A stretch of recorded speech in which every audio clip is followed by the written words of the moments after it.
ನೋಡಿ, ಅವ್ರಿಗೆಲ್ಲ ರೀತಿಯ ಸರ್ಕಾರ ಅವಕಾಶಗಳನ್ನು, ಸವಲತ್ತುಗಳನ್ನು ಸಹಾಯ ಮಾಡ್ತದೆ ಸರ್ಕಾರ ಹೇಳಿದೆ. ಸೊ ಅದ್ರ ಬದಲಾಗಿ 50 ರೂಪಾಯಿ ಕೇಳಿದ್ದಾರೆ. ಸೊ ಕೆಲವರು ಒಪ್ಪಿದ್ದಾರೆ, ಕೆಲವರು ಒಪ್ಪಿಸಲೇಬೇಕಾಗ್ತದೆ. ಸರ್ಕಾರ ಡಿಸಿಷನ್ ತೊಗೊಂಡಿದೆ. ಸೊ ಕೆಲವರು ಲಾಸ್ ಆಗ್ತೈತೆ, ನಮ್ಗೆ ಕೊಡಲಿಕ್ಕಾಗಲ್ಲ ಅಂತ, ಕೆಲವರು ಓಕೆ ನಾವು ಕೊಡ್ತೀವಿ ಏನಾರು ಆಗಲಿ ಅಂತ ಕೂಡ ಹೇಳಿದ್ದಾರೆ. ಸೊ ಅದಕ್ಕೆ ಟೈಮ್ ಇದೆ ಇನ್ನೂ. ಅದು ಈಗ ತಕ್ಷಣ ಕೊಡಬೇಕಂತೇನಿಲ್ಲ, ಟೈಮ್ ಇದೆ. ಟೈಮ್ಗೆ ಅವ್ರನ್ನೂ ಒಲಿಸ್ತೀವಿ. ಭಾಳ ಜನ ಏನು ವಿರೋಧ ಮಾಡಿಲ್ಲ, ಕೆಲವು ಜನ ಮಾಡಿದ್ದಾರೆ. ವಿರೋಧ ಅಂದರೆ ಅವರಿಗೆ ಫೈನಾನ್ಷಿಯಲಿ ಪ್ರಾಬ್ಲಮ್ ಇದೆ ಅಂತ ಆ ಕಾರಣಕ್ಕೆ ವಿರೋಧ ಮಾಡಿದ್ದಾರೆ ಹೊರತಾಗಿ ನಮ್ಮ ಕಡೆ ಫೈನಾನ್ಷಿಯಲಿ ಕೆಪಾಸಿಟಿ ಇಲ್ಲ, ಕೊಡಲಿಕ್ಕಾಗಲ್ಲ ಅಂತ ಹೇಳಿದ್ದಾರೆ. ಅದಕ್ಕೆ ಸರ್ಕಾರ ಬೇಕಾದ್ರೆ ಸ್ವಲ್ಪ ಟೈಮ್ ಕೊಡ್ತೀವಿ ಅಂತ ಕೂಡ ಹೇಳಿದ್ದಾರೆ. ತಕ್ಷಣ ಕೊಡೋದ ಅವಶ್ಯಕತೆ ಇಲ್ಲ, ಆಮ್ಯಾಗ ಕೊಡಿ ಅಂತ ಹೇಳಿದ್ದಾರೆ. ನಮ್ಮ ಜೊತೆ ಸೇರಿಸಿ ಅವ್ರದ್ದು ಯಾವಾಗ 50 ಬರ್ತದೆ ಆವಾಗ ಸೇರಿಸಿ ಕೊಡ್ಲಿಕ್ಕೆ ಹೇಳಿದ್ದಾರೆ. ಅದಿನ್ನೂ ಟೈಮ್ ಇದೆ, ಅದಕ್ಕೆ ಹೇಳಿದ್ವಿ. ತಕ್ಷಣ ಕೊಡೋದು ಏನೋ ಅವಶ್ಯಕತೆ ಇಲ್ಲ, ಅವ್ರನ್ನೂ ಒಲಿಸ್ತೀವಿ.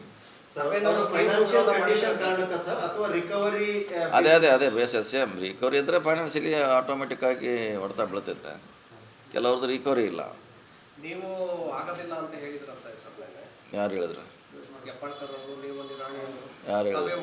ಯಾರು ಹೇಳಿದ್ರು? ಒಳಗಡೆ ಇದ್ರೆ ನಾವೇ ಒಲಿಸ್ಲಿಕ್ಕೆ ಎಷ್ಟು ಪ್ರಯತ್ನ ಮಾಡಿದ್ರು, ಕೊಡಿ ಅಂತ. ನಾ ಆಗೋಲ್ಲದ ಸರ್ಕಾರ ಡಿಸಿಷನ್ ಆದಾಗ ನಾ ಏನು ಮಾಡೋಕ್ಕಾಗ್ತೈತಿ? ಸಪೋಸ್ ನಾ ಇಲ್ಲ ಅಂತ ಹೇಳಿದ್ರು ಸರ್ಕಾರ ಡಿಸಿಷನ್ ಆದ್ಮೇಲೆ ಏನು ಮಾಡಲಿಕ್ಕೆ ಕೊಡಲೇಬೇಕಲ್ಲ. ಈಗ ಬೇರೆಯವರು ಈಗ ಕೊಡೋಲ್ಲ ಅಂತ ಹೇಳಿದ್ದಾರೆ, ನಿಮ್ಮ ಮುಂದೆ ಹೇಳಿದ್ದಾರೆ, ನಿಮ್ಮ ಟಿ ವಿ ಮುಂದೆ. ಈಗ ಸರ್ಕಾರ ಡಿಸಿಷನ್ ಆದಾಗ ಕೊಡಲೇಬೇಕು. ನಾವು ಸರ್ಕಾರ ಆಗಿ ಸರ್ಕಾರ ಕಡೆ ಇದ್ದೀವಿ, ಅವ್ರ ಪರವಾಗಿ ಇದ್ದೀವಿ, ಎರಡು ಬ್ಯಾಲೆನ್ಸ್ ಮಾಡಿ ನಾವು ಮಾಡಿದ್ದೀವಿ. ಸರ್ಕಾರ 50 ರೂಪಾಯಿ ಭಾರ ಹೊತ್ತಿದೆಯಲ್ಲ, 100 ರೂಪಾಯಿ ಎಲ್ಲ ಕಾರ್ಖಾನೆ ಮಾಲೀಕರ ಮೇಲೆ ಹಾಕಿಲ್ಲ ಸರ್ಕಾರ. ಅರ್ಧ ನಾವು ಬರ್ಡನ್ ತೊಗೊಳ್ತೀವಿ, ನೀವು ಅರ್ಧ ಅಂತ ಹೇಳಿದ್ದಾರೆ. ಸರ್ಕಾರದ ನಿರ್ಣಯ ಯೋಗ್ಯ ಇದೆ.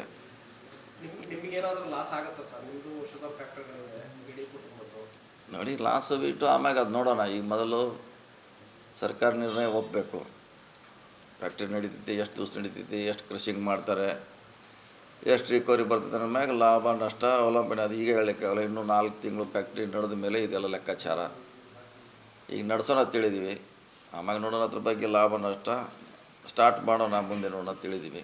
ಮತ್ತು ಸರ್ಕಾರ ಕೂಡ ಟೈಮ್ ಕೊಡ್ತಾ ಇದೆ, ಸರ್ಕಾರ ಕೂಡ ಕೆಲವು ಸವಲತ್ತುಗಳನ್ನು ಕೊಡ್ತಾ ಇದೆ. ಸೊ ಹಿಂಗಾಗಿ ಅದರಲ್ಲಿ ಬ್ಯಾಲೆನ್ಸ್ ಮಾಡಲಿಕ್ಕೆ ಅವಕಾಶ ಇದೆ.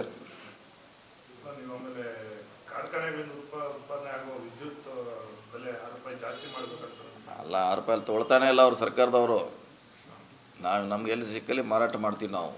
ಅದು ಏನು 2 ರೂಪಾಯಿಗೆ ತೊಗೋತಾರೆ, 3 ರೂಪಾಯಿ ತೊಗೋತಾರೆ, 3.5 ತೊಗೋತಾರೆ. ಅದಕ್ಕೆ ಒಂದು ಫಿಕ್ಸ್ ರೇಟ್ ಕೊಡಿ. ಈ ಫಿಕ್ಸ್ ರೇಟ್ ಇಲ್ಲ, ಅದು ಸೇಮ್ ರೇಟ್ ಇರ್ತೈತಿ, ಅದು ಅಷ್ಟೇ. ಅದು ಎವರೇಜ್ 3.5 ರೂಪಾಯಿ ಮಾರಿದಾರೆ ಲಾಸ್ಟ್ ಇಯರು. ಮಹಾರಾಷ್ಟ್ರದಲ್ಲಿ 6 ರೂಪಾಯಿ ಕೊಡ್ತಾ ಇದ್ದಾರೆ. ಆ ಮಾದರಿಯಲ್ಲಿ ನಮಗೆ ಕೊಡಿ, ನಮಗೂ ಸ್ವಲ್ಪ ಅನುಕೂಲ ಆಗುತ್ತೆ ಅಂತ ಹೇಳಿದ್ರೆ, ಅದು CM ಅವರು ಮೀಟಿಂಗ್ ಮಾಡ್ತೀವಿ, ನಿಮ್ದು ಏನೇನು ಡಿಮಾಂಡ್ ಇದೆಯಲ್ಲ ಪಾಸಿಟಿವ್ ಆಗಿ ನೋಡ್ತೀವಿ ಅಂತ ಹೇಳಿದ್ದಾರೆ. ಸೊ ಅದನ್ನು ಇಲ್ಲ, ಗೌರ್ಮೆಂಟ್ನವ್ರಿಗೆ ತೊಗೊಳ್ತಾ ಇಲ್ಲನಲ್ಲ, ಎಲ್ಲ ಪ್ರೈವೇಟಾಗಿ ಕೊಡ್ತಾ ಇದ್ದಾರೆ ಎಲ್ಲರೂ. ಅಲ್ಲಿ ರೇಟ್ ಕಡಿಮೆ ಇದೆ, ಫಿಕ್ಸ್ ರೇಟ್ ಇರೋಲ್ಲ. ಅವ್ರು ಯಾವಾಗ ಬೇಕಾಗ ತೊಗೋತಾರೆ, ಯಾವಾಗ ಬೇಕಾಗ ಬಿಟ್ಬಿಡ್ತಾರೆ. ಸೊ ಸರ್ಕಾರ ಆದರೆ ನಿರಂತರವಾಗಿ ಕನ್ಸ್ಯೂಮ್ ಮಾಡ್ತಾರೆ. ಮಾಡ್ಬೋದಲ್ಲ, ಅದೇ ಮಹಾರಾಷ್ಟ್ರ ಮಾದರಿ ಇದೆ, ಗುಜರಾತ್ನಾಗಿದೆ, ಬೇರೆ ಬೇರೆ ರಾಜ್ಯದಲ್ಲೆಲ್ಲ ಫಿಕ್ಸೇ ಇದೆ. ನಮ್ಮಲ್ಲಿ ಮಾತ್ರ ಇಲ್ಲ. ಮುಂಚೆ ಇತ್ತು, ಈ ಕಳೆದ 5 ವರ್ಷಗಳಿಂದ ಫಿಕ್ಸ್ ಇಲ್ಲ. ಮುಂಚೆ ಇತ್ತು, 10 ವರ್ಷ 5 ವರ್ಷ ಬಾಂಡ್ ಮಾಡಿದರು. ಅದನ್ನೇ ಈಗ ನೀವು ಮುಂಚೆ ಹೆಂಗಿತ್ತು ಹಂಗೆ ಮಾಡಿ ಅಂತ ಡಿಮಾಂಡ್ ಅದು. ಬೇರೆ ಕಡೆ ಕಡಿಮೆ ಸಿಗ್ತಾಯಿದೆ, ನಾವೇ ಕೆಲಸ ತೊಗೋಬೇಕಂತ ಅವ್ರದ್ದು ವಾದ. ಬೇರೆ ಕಡೆ ಕಡಿಮೆ ಆಫರ್ ಮಾಡ್ತಾರೆ, ನಾವೇ ಜಾಸ್ತಿ ತೊಗೋಬೇಕಂತ ಅವ್ರದ್ದು. ನಾವು ಇದು ರೈತರ ಪರವಾಗಿ ಇರುವಂಥ ಇಂಡಸ್ಟ್ರಿ, ಇದಕ್ಕೆ ಪ್ರಯಾರಿಟಿ ಕೊಡೋದು ಕಾರ್ಖಾನೆ ಮಾಲೀಕರ ವಾದ. ಸೊ ಬೇರೆ ಕಡೆ ಕಡಿಮೆ ಸಿಗ್ತೈತಿ, ಇದೇ ರೇಟ್ನಲ್ಲಿ ನಾವು ತೊಗೊಳ್ತೀವಿ, ನಿಮ್ಗೆ ಯಾಕೆ ಇಷ್ಟು ಕೊಡೋಣ ಅಂತ ಅವರು.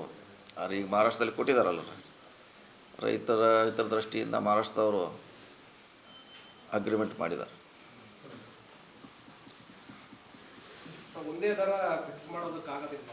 ಇಲ್ಲ, ಬರಲ್ಲ. ರಿಕವರಿ ಆಧಾರ ಮೇಲೆ ಮಾಡಬೇಕದು, ಒಂದೇ ರೀತಿ ಮಾಡಲಿಕ್ಕಾಗಲ್ಲ.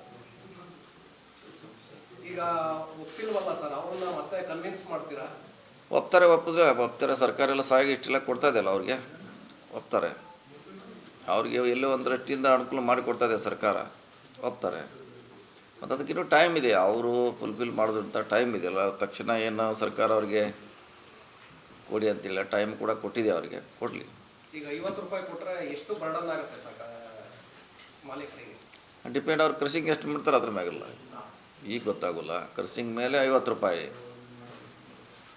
ಸರ್ಕಾರಕ್ಕಂತ ಹೆಚ್ಚು ಕಮ್ಮಿ 330 ಕೋಟಿ ಅಂದಾಜು ಅಷ್ಟೇ ಅವರೇ ಅವ್ರಿಗೂ ಆಗ್ತದೆ. ಡಿಪೆಂಡ್ ಅಪಾನ್ ಅವ್ರ ಕ್ರಷಿಂಗು ಆ ಕಡೆನೂ ಅಷ್ಟೇ ಆಗ್ತದೆ. ಅದು ಯಾರಿಗೆ ಎಷ್ಟಂತ ಈಗ ಹೇಳಲಿಕ್ಕಾಗಲ್ಲ. ಸರ್, ಸೆಂಟ್ರಲ್ ಗೌರ್ಮೆಂಟ್ ಹತ್ರ ಹೋಗೋಣ ಅನ್ನೋದ್ರಲ್ಲಿ ಸರ್, ಇಂಡಿವಿಜುವಲಿಟಿ ಆಗಿ ನಿಮಗೆ ಎಥೆನಾಲ್ ಅಂಡ್ ಶುಗರ್ ವಿಚಾರದಲ್ಲಿ ಸರ್ ಮಾರ್ಕೆಟಿಂಗು ಇನ್ನೊಂದು ಸ್ವಲ್ಪ ಲಿಬರಲ್ ಆಗಿ ಬೇಕು, ಸ್ಟೇಟ್ ವೈಸ್ ಅಂತ ಡಿಮ್ಯಾಂಡ್ ಇದೆ ಸರ್. ಹೌದು, ಡಿಮಾಂಡ್ ಇದೆಲ್ಲ. ಅದು 6 ವರ್ಷದಿಂದ ರೇಟ್ ಜಾಸ್ತಿ ಮಾಡಿಲ್ಲ ಅವರು. 31 ರೂಪಾಯಿ ಇಟ್ಕೊಂಡ್ಕೋತಾರೆ ಅವರು. ಸಕ್ಕರೆ ರೇಟು 31 ಇದೆ ಲಾಸ್ಟ್ 6 ಇಯರಿಂದ. ಅದು ಆ್ಯಕ್ಚುಲಿ ಹೆಚ್ಚಾಗಬೇಕು ವರ್ಷ ವರ್ಷ. ಕಂಡೀಷನ್ಸ್ ಬೇರೆ ಸರ್, ಅವ್ರಿಗೆ ಎಷ್ಟು ಲಿಮಿಟ್ ಬಿಡಿ ಅಂತಾರೆ ಅಷ್ಟೇ ಬಿಡಬೇಕು, ಅವೆಲ್ಲ ಆ ಕಂಡೀಷನ್ಸ್ ಅದೆಲ್ಲ ಇದೆ. ಅದೇನು ಮಾಡಲಿಕ್ಕೆ, ಅದು ಕೋಟಾ ಇರ್ತೈತೆ, ತಿಂಗಳಿಗೆ ಇಷ್ಟೇ ಮಾರಬೇಕಂತ. ಅದೇನು ಮಾಡಲಿಕ್ಕಾಗಲ್ಲ, ಅದು ಇದ್ದೇ ಇರ್ತೈತೆ. ಈಗ ಸೆಂಟ್ರಲ್ ಅವರೇ ತೀರ್ಮಾನ ಮಾಡ್ಬೇಕು ಸರ್ ಸಕ್ಕರೆ ಎಲ್ಲ ಸೆಂಟ್ರಲ್, ಇದರಲ್ಲಿ ಏನು ಸ್ಟೇಟ್ದು ಏನೂ ಇಲ್ಲ, ಎಲ್ಲ ಸೆಂಟ್ರಲ್ ಅವ್ರು ಮಾಡಬೇಕು. ಅದಕ್ಕೆ CM ಅವ್ರಿಗೆ ಅಲ್ಲಿ ಪತ್ರ ಬರೆದಿದ್ದಾರೆ ಪ್ರಧಾನಮಂತ್ರಿ ಅವರಿಗೆ ಟೈಮ್ ಕೊಡುತ್ತ. ಸೊ ಎಲ್ಲರೂ ಕೂಡಿ ಹೋಗ್ತಾ ಇದ್ದೀವಿ ಡೆಲ್ಲಿಗೆ. ಟೈಮ್ ಕೊಡಬೇಕಲ್ಲ ಅವ್ರು, ಕೊಟ್ಟ ತಕ್ಷಣ. ಸರ್, ಎಥೆನಾಲ್ ಹೆಚ್ಚುವರಿಗೆ ಜೊತೆಗೆ ಇದ್ರದ್ದು ಎರಡರದ್ದು ಪರ್ಮಿಷನ್ ಕೊಟ್ಟರೆ ಒಂಚೂರು ಸುಧಾರಿಸ್ಕೋಬೋದು. ಸುಧಾರಿಸ್ಕೋಬೋದಲ್ಲ. ಅದು ರೇಟ್ ಹೆಚ್ಚಾದರೆ ಎಥನಾಲು ಹೋದ ಸಲ ಜಾಸ್ತಿ ಕೊಟ್ಟಿದ್ದಾರೆ ನಮಗೆ, ಈ ಸಲ ಕಡಿಮೆ ಕೋಟಾ ಕೊಟ್ಟಿದ್ದಾರೆ. ಅದನ್ನಾರು ಕೊಟ್ಟರು ಕೂಡ ಎಷ್ಟೋ ಅನುಕೂಲ ಆಗ್ತದೆ. ಕೋಟಾ ಕಳೆದ ವರ್ಷದ ಕೋಟಾ ಕೊಟ್ಟರು ಸಾಕು. ಸೊ ಅದು ಕೂಡ ಸರಿ ಭಾಳಷ್ಟು ಕಡಿಮೆ ಮಾಡಿದ್ದಾರೆ. ಕಾಕಂಬಿ ಇದರಲ್ಲಿ ರೈತರು ನಮಗೆ ಕಾರ್ಖಾನೆ ಮಾಲೀಕರು ಕೊಡಲ್ಲ ಅಂತೇಳಿ ಆರೋಪ ಇತ್ತು, ಅದು ಕ್ಲಿಯರ್ ಆಗಿದೆಯಾ? ಅದೆಲ್ಲ ಸುಳ್ಳಾರ. ಅದೆಲ್ಲ ಇದನ್ನೆಲ್ಲ FRP ಮಾಡಬೇಕಾದ್ರೆ ಇದನ್ನೆಲ್ಲ ಸೇರಿಸಿ ಇದನ್ನೆಲ್ಲ ನೋಡಿ ಅವ್ರ ವೆಚ್ಚು ರೇಟು ಎಲ್ಲ ನೋಡಿನೇ ಸೆಂಟ್ರಲ್ ಗೌರ್ಮೆಂಟ್ನವ್ರು ಮಾಡಿರ್ತಾರೆ. ಹಿಂಗಾಗಿ ಇಲ್ಲಿ ನಾವು ಇಂಡಿವಿಜುವಲ್ ಅದು ಸಪ್ರೇಟ್ ಮಾಡ್ಲಿಕ್ಕೆ ಬರೋಲ್ಲ. ಅದು ಒಂದೇ ಕೂಡಿಸಿನೇ FRP ಎಲ್ಲ ಕೂಡೆ. ಈಗ ಪ್ರತಿಭಟನಾ ಸ್ಥಳಕ್ಕೆ ನೀವು ಹೋಗ್ತೀರಾ ಸರ್? ಶಿವಾನಂದ ಪಾಟೀಲ್ರಿಗೆ ಹೇಳಿದ್ರು. ಇಲ್ಲ, ಮುಗಿದಿದ್ರೆ ಏನು ಮುಗಿದಿದೆ, ಇನ್ನೇನು ಪ್ರಶ್ನೆ ಇಲ್ಲ. ಅಲ್ಲಿ ಹೋಗೋದಾರ ನೋಡೋಕೆ ಅವ್ರು ಸಂಬಂಧಪಟ್ಟ ಇಲಾಖೆಯವರು ಕಂಟಿನ್ಯೂ ಮಾಡಿದಾರಲ್ಲ ಸರ್, ಅವರೇ ಬರಬೇಕು ಪ್ರತಿನಿಧಿ ಅಂತ. ಇಲ್ಲ, ಅದು ಗೊತ್ತಿಲ್ಲ ನನಗೆ. ಅದು ನೋಡೋಣ, ಅವ್ರ ಇಲಾಖೆಯವರು ಅವರು ಹ್ಯಾಂಡಲ್ ಮಾಡ್ತಾರೆ. ಅದು ನಿಮ್ಮ ಜಿಲ್ಲೆನಲ್ಲೇ ನಡೀತಾ ಇರೋದು. ಸಕ್ಕರೆ ಸಚಿವರು ನೋಡೋಣ, ಅದು ನಿರ್ಧಾರ ಏನು ಮಾಡ್ತಾರೆ ಅವ್ರಿಗೆ ಗೊತ್ತದ.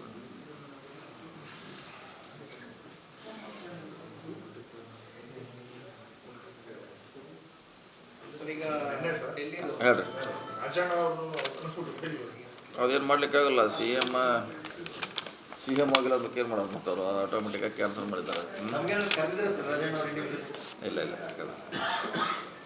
ಮಿನಿಸ್ಟರ್ ಆಗಿದ್ದಾಗ ಒಟ್ಟಿಗೆ ಎಲ್ಲ ತಿಂಡಿ ತಿಂತಾ ಇರಲಿಲ್ಲ ಅಲ್ಲ, ಅದು ಬೇರೆ. ಅದು ಅಲ್ಲಿ ಕಾರ್ಯಕ್ರಮ ಹೋದಾಗ ಕರೆದಂಥ ಔತಣ ಕೊಟ್ರಲ್ಲ, ಅದೇನು ಪ್ರತ್ಯೇಕವಾಗಿ ಕರೆದಂಥದ್ದೇನಲ್ಲ. ಸೊ ಅಲ್ಲಿ CM ಅವ್ರ ಕಾರ್ಯಕ್ರಮ ಇತ್ತು, ಎಲ್ಲರೂ ಊಟ ಮಾಡಲೇಬೇಕಲ್ಲ ಒಂದು ಕಡೆ, ಅವ್ರು ಆಹ್ವಾನ ಮಾಡಿದ್ರು ಅಷ್ಟೇ. ಈಗ 15ರ ನಂತರ ಡೆಲ್ಲಿ ಕಡೆ ಹೋಗೋದು ಏನಾಯ್ತು? ಇಲ್ಲ, ಅದೇನು ನೋಡೋಣ. ಈಗ ಇದು ಮುಗಿದಿದ್ದು ಒಂದು ಹಂತ ನಿನ್ನಿದು. ಇದು ಮುಗಿದ ಮ್ಯಾಗ ನಾನು ಸೋಮವಾರ ಮಂಗಳವಾರ ಸ್ಟಾರ್ಟ್ ಮಾಡೋಣ. ಅದು ಈಗ ಬೇಡ ಆಗಿತ್ತು. ಸೋಮವಾರ ಮಂಗಳವಾರದಂಗೆ ಡಿನ್ನರ್ ಮಾಡೋದು ಇಲ್ಲ, ಏನಿಲ್ಲ, ಯಾವುದು ಊಟ ಇಲ್ಲ, ಏನಿಲ್ಲ. ಸ್ಪಷ್ಟವಾಗಿ ಹೇಳ್ತಾರ. ಅವರೇನು ಖಾಸಗಿ ಕಾರ್ಯಕ್ರಮದೇ ಹೋಗ್ತಾರೆ ಅಷ್ಟಲ್ಲ. ಅಲ್ಲೇನು ಖಾಸಗಿ ಕಾರ್ಯಕ್ರಮ ಇದೆ, ಹೋಗ್ತಾರೆ. ಇಲ್ಲ, ನಾವು ಹೋಗಲ್ಲ. ಇಲ್ಲ ಸದ್ಯ ಇಲ್ಲ ಈಗೆಲ್ಲ ಹೇಳಲ್ಲ. ನಾವು ಹೇಳಿದ್ರಲ್ಲ ಅದನ್ನ, ನಾವು ಹೇಳಿದ್ವಿ ಅದನ್ನ. ಕ್ರಾಂತಿನೂ ಇಲ್ಲ, ಎಲ್ಲರೂ ಹೇಳಿದ್ದಾರೆ. ಎಲ್ಲರೂ ಯಾರು ಹೇಳಿದ್ದಾರೆ ನಿಮ್ಮ ಮುಂದೆ, ಎಲ್ಲರೂ ಕ್ರಾಂತಿ ಇಲ್ಲ ಅಂತ ಹೇಳಿದ್ದಾರೆ. ಕ್ರಾಂತಿ ಅಂತ ಯಾರು ಹೇಳಿಲ್ಲ, ಎಲ್ಲರೂ ಇಲ್ಲ ಅಂತ ಹೇಳಿದ್ದಾರೆ.